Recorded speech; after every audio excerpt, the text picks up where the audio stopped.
Bonjour à toutes et à tous, bienvenue sur la chaîne et aujourd'hui je vais vous parler d'un film. Ça m'a fait tellement plaisir de voir ce film. Il est encore à l'affiche au cinéma avec G.G. Butler, un de mes acteurs préférés qui a une filmographie que j'adore. J'adore Gerard Butler, pour moi c'est le Bruce Willis de ces dernières années, de ces 20 dernières années.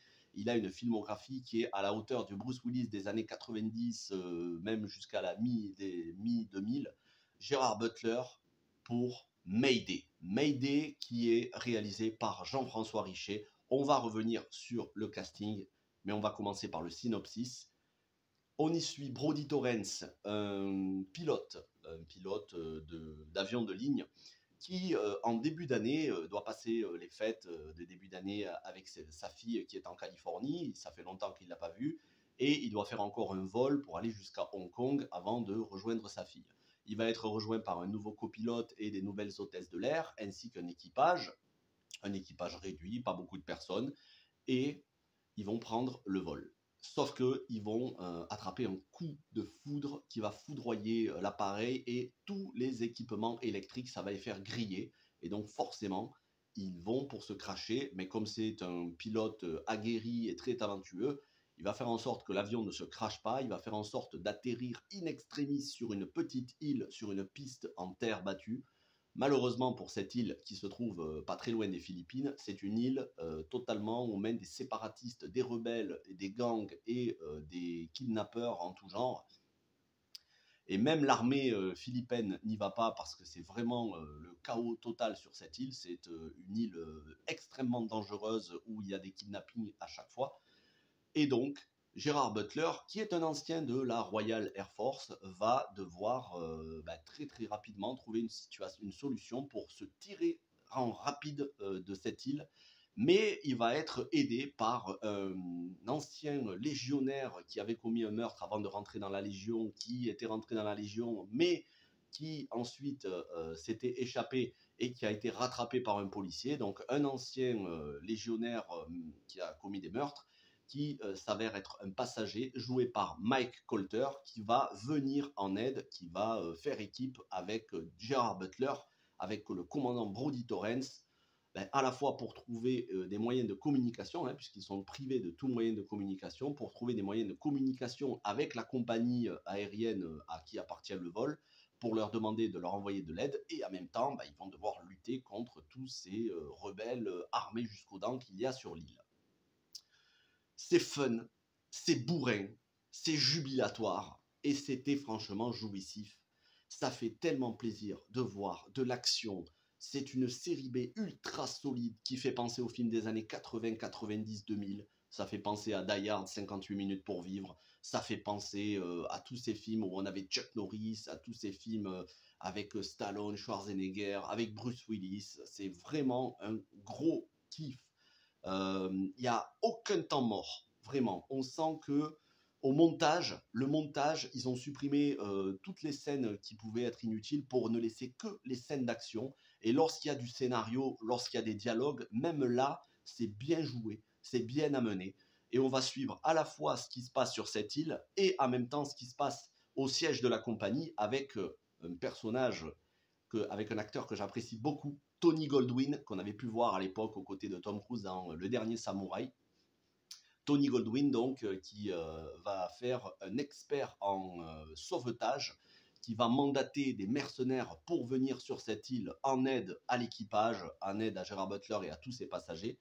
Et ils vont communiquer ensemble et on va voir en parallèle à la fois l'équipage qui essaye de s'en sortir avec leur commandant ultra badass et de l'autre côté la compagnie qui essaye de gérer pour essayer de sauver cet avion et surtout les passagers et que ça ne crée pas de scandale dans la presse. Vraiment, je vous dis, ça fait penser au film des années 90. Moi, ça m'a fait penser à 58 minutes pour vivre. C'est la première chose de Renny Harlin, donc Die Hard 2. C'est la première chose qui m'est venue. Il faut savoir que Die Hard 2, c'est mon préféré. Donc, Gerard Butler au top niveau comme d'habitude, comme sur la trilogie La chute du président, chute de la Maison Blanche, la chute de Londres, et d'ailleurs il y en aura un prochain, ça s'appellera Night Has Fallen, la nuit est tombée, la nuit a chuté, donc je ne sais pas comment ils vont traduire ça en français, par le même réalisateur que La chute du président et Greenland 1, qui était sorti donc il y a 2 ans, vous avez la critique sur ma chaîne. Mais voilà, Gérard Butler, pour moi, c'est vraiment une filmographie excellente, que ce soit dans des films catastrophes comme Geostorm, que ce soit dans des polars comme Criminal Squad, bien évidemment des thrillers comme toute la trilogie La chute de la Maison Blanche, Greenland qui était juste excellent, et j'attends Greenland 2 qui est prévu et qui va bientôt entrer en tournage, ou alors c'est déjà fait, mais je crois que ça va bientôt rentrer en tournage. Je l'attends énormément. Pour moi, c'est un acteur qui ne me déçoit jamais, même lorsqu'il est dans des films bien sans plus, comme Last Scene Alive qui était sorti sur Amazon Prime, dont je vous avais fait la critique, je crois que je vous avais fait la critique l'année dernière, il me semble. Même quand il joue dans des films moyens, ça reste quand même très bon grâce à Gérard Butler. Ça fait pas de fioritures, ça se veut pas film d'auteur progressiste, oui mais tu comprends, faut comprendre la sensibilité. Non, non, c'est du film bourrin. Voilà, ça pète des nuques, ça pète des bras. Les terroristes se font découper, ça c'est bien, c'est bien. Les terroristes, kidnappeurs, voilà, on se fait un petit barbecue avec leur gorge. Donc c'est vraiment un film qui n'est pas tout public, mais qui n'est pas extrêmement violent non plus. Et puis c'est surtout mis en scène par Jean-François Richer. Et Jean-François Richer, on lui doit un autre film du même genre, avec un héros ultra viril, badass, en quête de rédemption pour le coup, c'est Bloodfather avec Mel Gibson, qui avait signé en 2015 le retour de Mel Gibson à l'écran, après une période de traversée du désert, et ensuite, voilà, Mel Gibson est revenu au top niveau avec Hacksaw Ridge, donc Tu ne tueras point en tant que réalisateur, et plein de films en tant qu'acteur. Mais Jean-François Richer, c'est déjà à l'époque, dans les années 90, Ma cité va craquer. Ensuite, c'était Mesrine qu'il avait réalisé. Et puis, il a réalisé récemment un autre film dont j'ai oublié le nom. J'avais regardé juste avant de vous faire la vidéo, mais ça m'est sorti de la tête. Jean-François Richer, c'est vraiment un de ces réalisateurs français, un peu comme Florent Siri, qui sont capables de s'exporter à l'international et qui nous livrent des films qui ne se prennent pas pour ce qu'ils ne sont pas.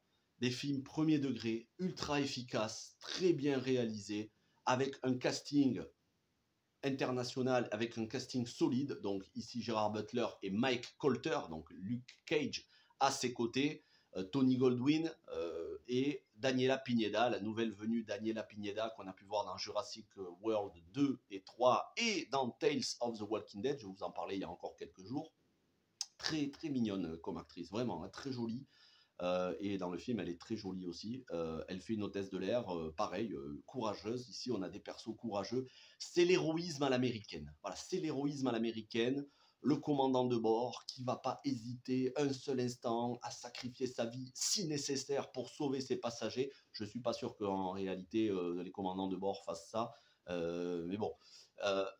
Ça serait bien, hein, mais je suis pas sûr que les gens soient aussi courageux dans la réalité. Mais voilà, c'est l'héroïsme à l'américaine, hein, clairement. Et pourtant, c'est un Français qui a fait le film, mais clairement, si c'était pas un Français, ça aurait pu être un Américain.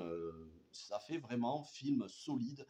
On dirait du Expendables. Voilà, on dirait du Expendables. Donc voilà, l'héroïsme, le sacrifice de soi, le mec qui va pas hésiter à aller dégommer quelques soldats rebelles pour leur prendre leurs armes dans la jungle, c'est vraiment un truc qui est pas forcément ultra réaliste, parce que je suis pas sûr que ça arrive dans la réalité, mais qui fait plaisir à voir. C'est plein de bons sentiments, d'héroïsme. Voilà, on sauve les passagers. Bon, c'est pas un spoiler de vous dire que le film se termine bien. J'en dirai pas plus, je vous dirai pas s'il y en a qui meurent ou pas, mais le film se termine bien globalement.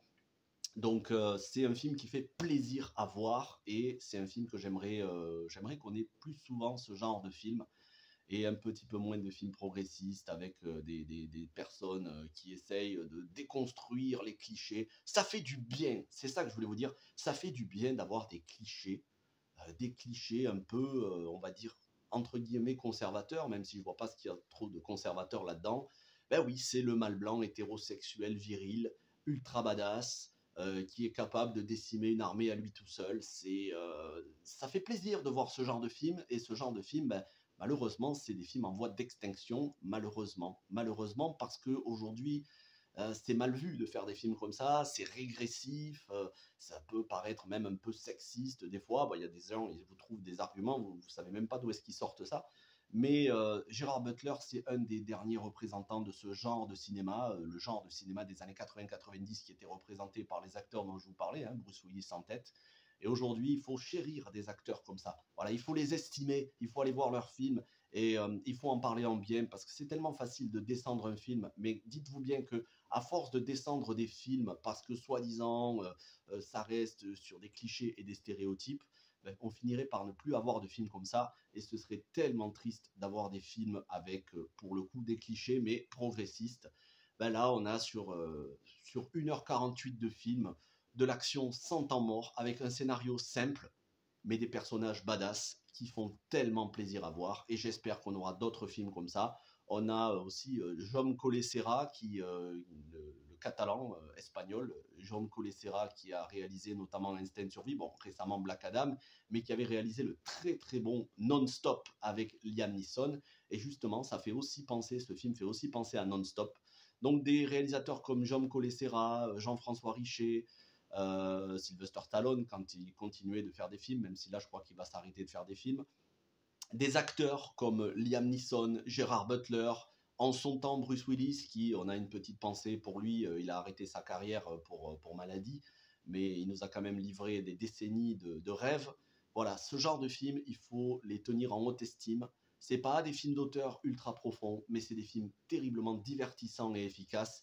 Et au final, moi, c'est ce qui me plaît le plus.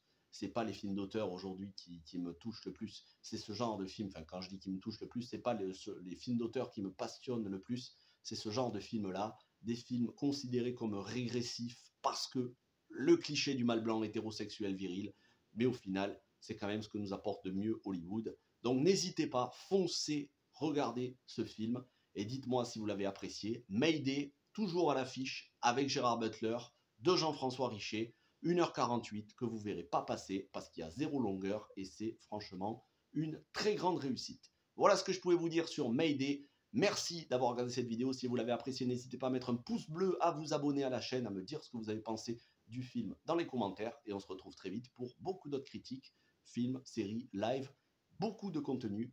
Merci à tous. Ciao tout le monde.